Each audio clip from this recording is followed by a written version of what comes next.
ಮಕ್ಕಳೇ, ಇವತ್ತು ನಾನು ಹೇಳುವ ಪಾಠ ಎರಡನೇ ಪಾಠ. ಸೀನಸೆಟ್ರು ನಮ್ಮ ಟೀಚರು ಅಂತ. ಸೀನಸೆಟ್ರು ನಮ್ಮ ಟೀಚರ್. ಈ ಪಾಠವನ್ನು ಕೇಳುವ ಮೊದಲು ನಾವು ಪಾಠವನ್ನು ಬರೆದಂಥ ಲೇಖಕರ ಪರಿಚಯವನ್ನು ನಾನು ಸಣ್ಣದಾಗಿ ಮಾಡಿಕೊಡುತ್ತೇನೆ. ಕಿರುಪರಿಚಯವನ್ನು ನಾನು ಮಾಡಿಕೊಡುತ್ತೇನೆ. ಮಕ್ಕಳೇ, ಸೀನಸೆಟ್ರು ನಮ್ಮ ಟೀಚರು ಅಂತಂದು ಹೇಳಿ ಬರೆದಂತಹ ಪಾಠದ ಲೇಖಕಿಯರು ವಿ ಗಾಯತ್ರಿ ಅಂಥೇಳಿ, ಶ್ರೀಮತಿ ವಿ ಗಾಯತ್ರಿ ಅಂಥೇಳಿ. ಇವರು ಶಿಕ್ಷಣ ಇಲಾಖೆಯ ಮಹಿಳಾ ಸಮಖ್ಯ ಮತ್ತು ನೀರಾವರಿ ಇಲಾಖೆಯ ಜಲಸಂವರ್ಧನೆ ಯೋಜನೆಯಲ್ಲಿ ಹಿರಿಯ ಅಧಿಕಾರಿಯಾಗಿ ಬಹಳ ವರ್ಷಗಳವರೆಗೆ ಸೇವೆಯನ್ನು ಇವರು ಸಲ್ಲಿಸಿರುತ್ತಾರೆ. ಇವರ ಪ್ರಮುಖ ಪ್ರಕಟಿತ ಕೃತಿಗಳು ಯಾವುವು ಅಂತ ಕೇಳೋದಾದರೆ, ತುಂಗ ಮಕ್ಕಳ ಸೃಜನಶೀಲ ಕಲಿಕೆಯ ಸುತ್ತ ಹೆಣೆದಂತಹ ಕಾದಂಬರಿ. ತೊತ್ತೋಚಾನ್ ವಿಶ್ವವಿಖ್ಯಾತ ಜಪಾನಿ ಕಾದಂಬರಿಯ ಕನ್ನಡ ಅನುವಾದ. ಕರ್ನಾಟಕದಲ್ಲಿ ಸಾವಯವ ಪರಂಪರೆಯ ಕಥನ ಭಾಗ 1 ಮತ್ತು 2.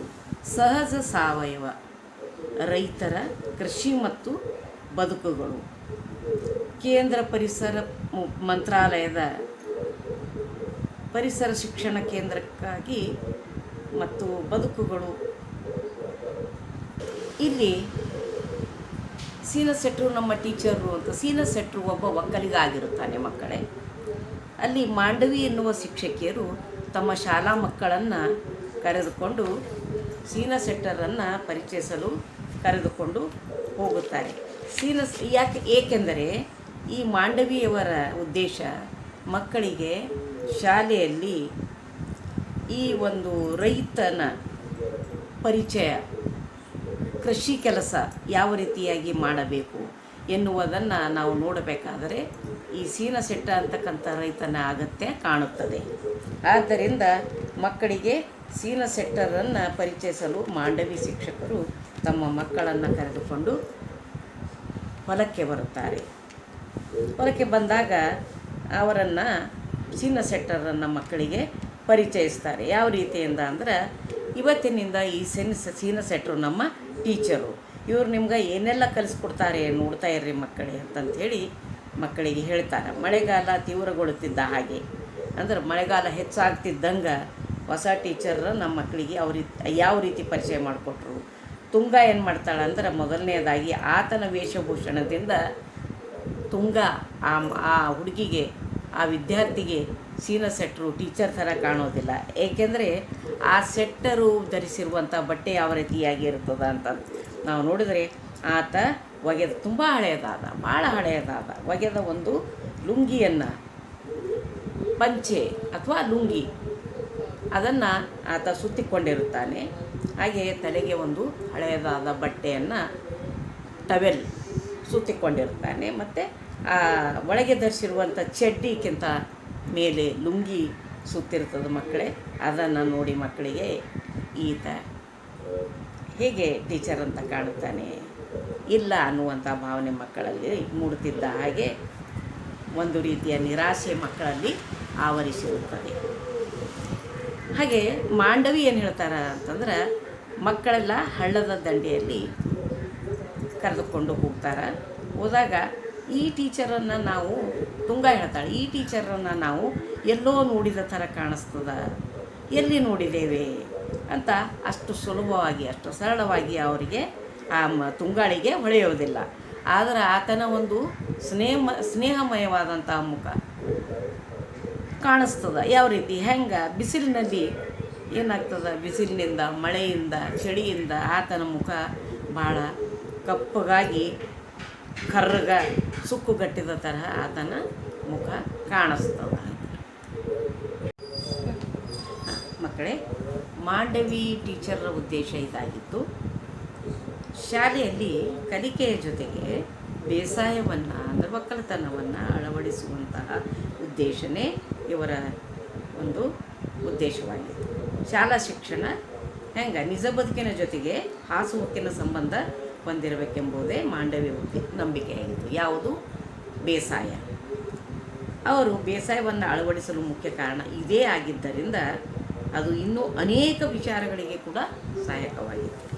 ಮೊದಲನೇದಾಗಿ ಮಣ್ಣಿನ ಕಣಕಣಗಳೊಟ್ಟಿಗೆ ಸಂಪಾದಿಸಬಲ್ಲ ಸೀನಸೆಟ್ಟರ ರೈತರ ಅನುಭವಜನ್ಯ ವಿವರಣೆ ತರಗತಿಯೊಳಗೆ ನಡೆಯಬೇಕಾದ ಅರ್ಧ ಪಾಲು ವಿಜ್ಞಾನದ ಪಾಠವನ್ನು ಗದ್ದೆಯಲ್ಲೇ ಕಲಿಸಿಬಿಡುತ್ತಿತ್ತು. ಈ ವಿಜ್ಞಾನದ ಪಾಠ ಎಲ್ಲಿ ಕಲಿಸಿಬಿಡ್ತಿತ್ತು ಅಂತಂದ್ರೆ ಈ ಒಂದು ಒಕ್ಕಲತನದೊಂದಿಗೆ. ಎರಡನೇದಾಗಿ ಮಕ್ಕಳು ಕುಟುಂಬದೊಂದಿಗೆ ವ್ಯವಸಾಯದಲ್ಲಿ ಪಾಲ್ಗೊಳ್ಳುತ್ತಿದ್ದರು.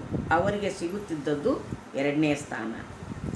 ಸೀಮಿತ ಒಳಗೊಳ್ಳುವಿಕೆ. ಆದರೆ ಇಲ್ಲಿ ಬೇಸಾಯದ ಎಲ್ಲ ಹಂತಗಳಲ್ಲೂ ಎಲ್ಲ ಕೆಲಸಗಳನ್ನು ಜವಾಬ್ದಾರಿಗಳನ್ನು ಸ್ವತಃ ತಾವೇ ಮಾಡಬೇಕಾದ್ದರಿಂದ ಅವರಿಗೆ ಇಡಿಯಾದ ಅನುಭವ ಸಿಗುತ್ತಿತ್ತು ಮಕ್ಕಳಿಗೆ.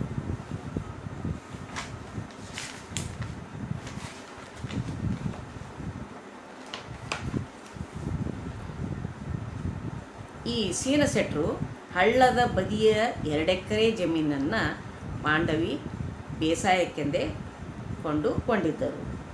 ಈ ಮಾಂಡವಿ ಟೀಚರು ಏನು ಮಾಡಿದರು ಅಂತಂದ್ರೆ ಆ ಒಂದು ಹಳ್ಳದ ಬದಿಯಲ್ಲಿ ಇದ್ದಂತಹ 2 ಎಕರೆ ಜಮೀನನ್ನು ಈ ಒಂದು ಬೇಸಾಯಕ್ಕೆಂದೇ ಒಕ್ಕಲತನಕ್ಕೆಂದೇ ಅವರು ಅದನ್ನು ತೆಗೊಂಡಿದ್ದರು. ಒಂದು ರೂಮನ್ನು ಮಕ್ಕಳಿಗೆ ಬೇಸಾಯದ ಸಾಮಗ್ರಿಗಳನ್ನು ಇಟ್ಟುಕೊಳ್ಳಲೆಂದು ತೆರವು ಮಾಡಲಾಗಿತ್ತು. ಟೀಚರರ ಮನೆಯಲ್ಲಿ ಇದ್ದಂಥ ಒಂದು ರೂಮನ್ನು ಅವರು ಮಕ್ಕಳಿಗೆ ಬೇಸಾಯದ ಅಂದರೆ ಒಕ್ಕಲತನದ ಒಕ್ಕಲತನದ ಸಾಮಾನುಗಳನ್ನು ಇಟ್ಟುಕೊಳ್ಳಲಿಕ್ಕೆಂದು ಅವರು ಖಾಲಿ ಮಾಡಿ ಕೊಟ್ಟಿದ್ದರು. ಈಗಾಗಲೇ ಭತ್ತ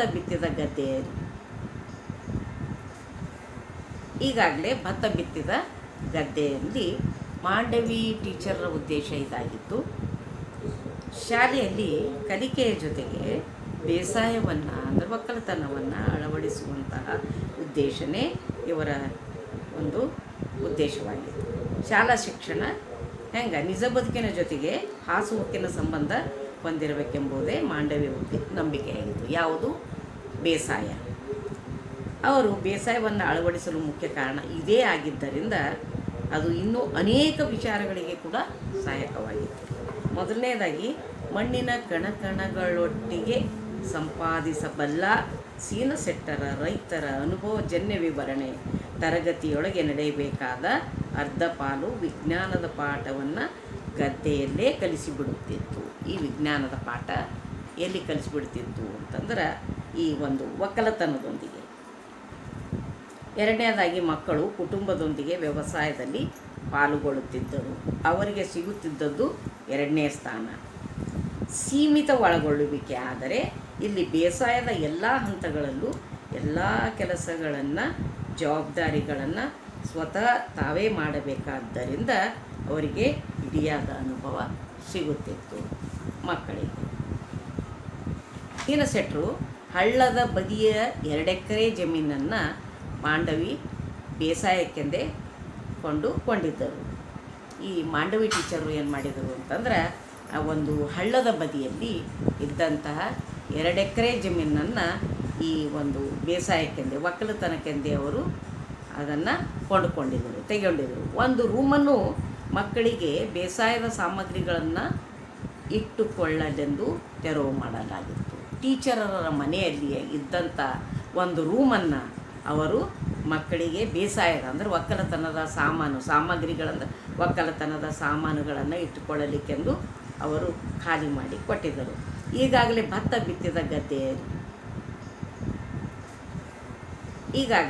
ಬಿತ್ತಿದ ಗದ್ದೆಯಲ್ಲಿ ನಿಲ್ಲಲಿ ಎಂದರೂ ಕೇಳದೆ ಜಡಿ ಮಳೆಯಲ್ಲಿ ಶಾಲೆಯ 50 ಮಕ್ಕಳು ಕಂಬಳಿಗೊಪ್ಪೆ ಹಾಕಿಕೊಂಡು ಸಂಭ್ರಮದಿಂದ ಗದ್ದೆಗೆ ಇಳಿದರು ಸೀನಸೆಟ್ಟರ ಜೊತೆಗೆ. ಈಗ ಏನಾಗ್ತದೆ, ಭಾಳಷ್ಟು ಮಳೆ, ಜಡಿ ಮಳೆ ಅಂದ್ರೆ ಭಾಳಷ್ಟು ಮಳೆ ಬರ್ತಿರ್ತದೆ. ಅಂಥ ಮಳೆಯಲ್ಲಿ ಕಂಬಳಿಗೊಪ್ಪೆ ಅಂತಂತಂದ್ರೆ ಈ ಕಂಬಳಿ ಅಂದ್ರೆ ಈ ಒಂದು ಗ್ರಾಮೀಣ ಭಾಷೆಯಲ್ಲಿ ಗೊಂಗಡಿ ಅಂತಂಥೇಳಿ ಅಂತಾರೆ ಮಕ್ಕಳೇ. ಇನ್ನು ಅದನ್ನು ಈ ಪುಸ್ತಕ ಭಾಷೆಯಲ್ಲಿ ಕಂಬಳಿಗೊಪ್ಪೆ ಅಂತಂದ್ರೆ ಅದನ್ನು ಕಂಬಳಿಯಿಂದ ಮಾಡಿದಂಥ ಒಂದು ಕುಂಚಿ ಥರ ಒಂದು ಕಂಬಳಿ, ಅದು ಮುಸುಕನ್ನು ಹಾಕ್ಕೊಂಡು ಅವರು ಮಳೆಯಲ್ಲಿ ಸೀನಸೆಟ್ಟರ ಜೊತೆಗೆ ಇಳಿದು ಬಿಡ್ತಾರೆ. ಮುಂಚೆ ನಾವು ಸಸಿಗಳನ್ನು ಕೇಳೋಣ, ನಾವೇನು ಮಾಡೋದು, ಸಣ್ಣ ಸಣ್ಣ ಸಸಿಗಳನ್ನು ಕೇಳೋಣ ಅಂತಂಥೇಳಿ ಸಸಿ ಕಿತ್ತೋದು ಮುಗಿಯುತ್ತಂದರೆ ನಾಳೆಯಿಂದಲೇ ನಾವು ನಾಟಿ ಮಾಡೋಣ. ಸೀನ ಸೆಟ್ರು ಹೇಳ್ತಾರೆ, ಸಸಿ ಕಿತ್ತೋದು ಮುಗೀತಂದ್ರೆ ನಾಳೆ ನಾವು ನಾಟಿ ಮಾಡೋಣ. ಮಕ್ಕಳನ್ನು ಉದ್ದೇಶಿಸಿ ಮೊದಲು ಮಕ್ಕಳಿಗೆ ಹಿಡಿ ತುಂಬ ಸಸಿಗಳನ್ನು ಬುಡ ಸಮೇತ ಕೀಳೋದು ಸುಲಭವಾಗಿರಲಿಲ್ಲ. ಸಣ್ಣ ಮಕ್ಕಳಿಗೆ ಆ ಸಣ್ಣ ಸಸಿಗಳನ್ನು ಕೀಳೋದಷ್ಟು ಸರಳವಾದಂಥ ಕೆಲಸ ಆಗಿರೋದಿಲ್ಲ. ಭಾಳಷ್ಟು ಸಸಿಗಳನ್ನು ಮಕ್ಕಳು ಹಾಳು ಮಾಡ್ತಾರೆ. 10 ಬಾರಿ ಕಿತ್ತು ಪ್ರಯತ್ನಿಸಿ ಆನಂತರ ಅವರಿಗೆ ಕೀಳುವುದು ಅಭ್ಯಾಸವಾಗಿ ಹೋಯಿತು. ಭಾಳಷ್ಟು ಸಸಿಗಳನ್ನು ಮಕ್ಕಳು ಹಾಳು ಮಾಡ್ತಾರೆ. ಹಾಳು ಮಾಡಿದ್ರೂ ಸಹ ಬಿಡದೆ ಹಾಗೆ ಅದೇ ರೀತಿಯಿಂದ ಅವುಗಳನ್ನು ಕಿತ್ತುತ್ತಾ ಹೋದಂಗೆ ಅವರ ಕೈನೂ ಕೂಡ ಸ್ಪೀಡಾಗಿ ಬಿಡ್ತವೆ. ಸರ ಅವುಗಳನ್ನು ಕಿತ್ತುವುದನ್ನು ಮಕ್ಕಳು ಕಲಿತ್ಕೊಂಡು ಅವುಗಳನ್ನು ಕಿತ್ತಿ ಬಿಡ್ತಾರೆ. ಕಿತ್ತಿ ಗದ್ದೆಯಲ್ಲಿ ಟೀಚರು ನೆಡುವುದನ್ನು ಕಲಿಸಿ ಕೊಟ್ಬಿಡ್ತಾರೆ. 1 ಗಂಟೆ ಕೆಲಸದ ನಂತರ ಸೀನ ಸೆಟ್ರು ಇವತ್ತಿಗೆ ಸಾಕು, ನಾಳೆ ಉಳಿದದ್ದು ಅಂತಾರೆ. 1 ಗಂಟೆ ಮಕ್ಕಳು ಕೆಲಸ ಮಾಡಿದ ತಕ್ಷಣ ಸಾಕು, ಇವತ್ತಿಗೆ ಮಾಡಿದ ಕೆಲಸ ಮತ್ತೆ ಮಾಡೋಣ ಅಂತ. ಆದ್ರೆ ಮಕ್ಕಳಿಗೆ ಭಾಳ ಸಂಭ್ರಮ, ಭಾಳ ಖುಷಿ ಆಯ್ತದ.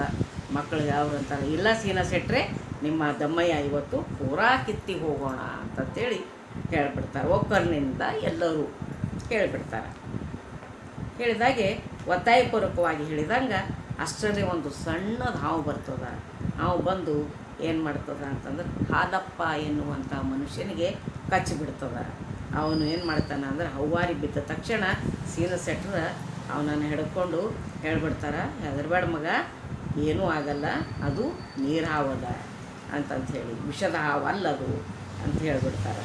ಒಂದು ಮೀನು ಕಚ್ಚಿದ್ರೆ ಎಷ್ಟಾಗ್ತದೋ ಅಷ್ಟೇ ಇದು ಕಚ್ಚಿದ್ರೆ ಆಗ್ತದೆ ಅಂತಂಥೇಳಿ ಸಮಾಧಾನ ಮಾಡಿ ಹೇಳಿಬಿಡ್ತಾರೆ. ಮುಂದಿನ ದಿನಗಳಲ್ಲಿ ನಾಟಿ, ಮತ್ತು ಮುಂದಿನ ದಿನಗಳಲ್ಲಿ ಏನು ಮಾಡೋದು, ನಾಟಿ. ಇದು ಸಸಿ ಕೀಳುವುದಕ್ಕಿಂತನೂ ಕಷ್ಟಕರವಾದಂಥ ಕೆಲಸ. ಅನೇಕ ಸಸಿಗಳನ್ನು ಒಟ್ಟಿಗೆ ಹಿಡಿದು ಒಂದೇ ಸಲಕ್ಕೆ ಬೇರು ನಾಟುವಂತೆ ಹೆಬ್ಬಟ್ಟಿನಿಂದ ಗಟ್ಟಿಯಾಗಿ ಒತ್ತಿ ಊರಬೇಕು ಅಂತಂತ ಹೇಳಿಬಿಡ್ತಾರೆ. ಮೊದಲಿಗೆ ಕೆಲ ಮಕ್ಕಳಿಗಂತೂ ಇದು ತಮ್ಮಿಂದ ಆಗದ ಕೆಲಸ, ಸಾಧ್ಯವೇ ಇಲ್ಲ ಅಂತಂತೇಳಿ ಅನ್ನಿಸ್ಬಿಡ್ತು. ಸೀನ ಸೆಟ್ರು ಭಾಳಷ್ಟು ತಾಳ್ಮೆಯಿಂದ ಉತ್ತೇಜನಗಳೊಂದಿಗೆ ಅವರಿಗೆ ಕೆಲಸಕ್ಕೆ ಹೊಂದಿಸಿಕೊಟ್ಬಿಡ್ತಾರೆ. ತಕ್ಷಣ ಎಲ್ಲರೂ ಹಾಡು ಹೇಳ್ಕೊಂಡು ಕೆಲಸ ಮಾಡಿ ಕಷ್ಟನೇ ತಿಳಿಯದ ರೀತಿಯಲ್ಲಿ ಅದನ್ನು ಕೆಲಸವನ್ನು ಮಾಡಿ ಮಕ್ಕಳು ಮುಗಿಸ್ತಾರೆ. ತಕ್ಷಣ ಏನು ಮಾಡ್ತಾರೆ, ಮತ್ತು ಅಲ್ಲಿಂದ ನಂತರ ಏನು ಮಾಡ್ತಾರೆ, ಚಂದ್ರಕಾಂತ ಅನ್ನೋರು ಶುರು ಮಾಡ್ರು ಎಂದು ಕೂಗಿಕೊಂಡರು. ಧ್ವನಿಗೆ ತಮ್ಮ ಧ್ವನಿ ಅಲೆ ಸೇರಿಸಿದರು ಹಾಡಿನೊಂದಿಗೆ.